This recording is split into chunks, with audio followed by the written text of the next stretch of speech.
edge. Ida takes the reins of the chair to push. Propped in the chair is what is left of Elizabeth's once fearsome and terrifying Zeta, Albert Gottlieb. Once one of the richest men in Atlanta, before he was far eclipsed by the founders of Home Depot.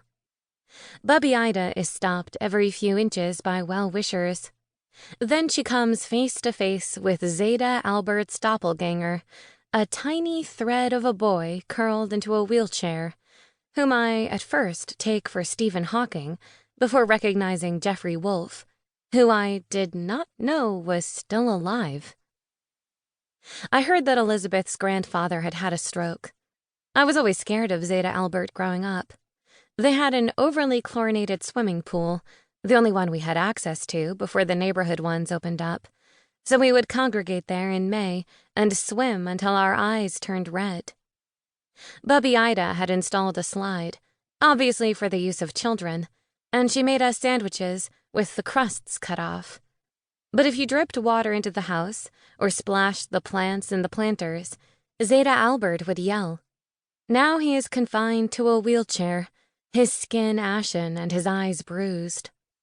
I feel pity for him and want to look away, and with the quick drop of my head, eyes shifted to the side with a sudden fascination for something on the ground, I recognize a move people have made in response to my appearance. My mother once called him a small-time despot who ruled over the synagogue and his business. I actually never knew what business he had, just that he was a businessman and rich. Now look at him. Boneless, almost skinless. He should be wrapped in cellophane and styrofoam and put in a refrigerated case. So sad and pathetic, the remains of him. I feel pity and a bit of revulsion and fascination. But then the light flashes off the white stubble of his beard, and it glistens like spun glass. There is a silk spiderweb line of drool from the corner of his mouth to his shoulder. He is magnificent, this empty conch of a man, fossilized, museum-worthy, propped in a wheelchair that should be a marble stand. Move over, Michelangelo's David. I give you decrepitude. Let me run into the house now, find a bathroom and a mirror. Stare at my own face and title it, Not Decrepitude. Let me think. Is there an equally weighty word for not quite right? Not so obviously wrong as a human being with 3 eyes, or 1. Not a cyclopean monster, but a mistake. I give you abnormality, anomaly, deviance, oddity. Portrait of the artist as a high school loser.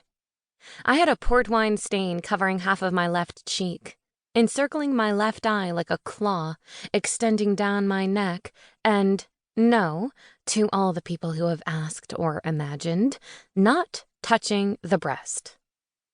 Because of the port wine stain, I had a limp. The blood vessels erupting on my face were buried in my leg, but they made the right leg fatter and longer than the left. It was corrected in childhood with a surgery that involved breaking and fusing my femur. I spent the summer between 1st and 2nd grade recovering from the surgery.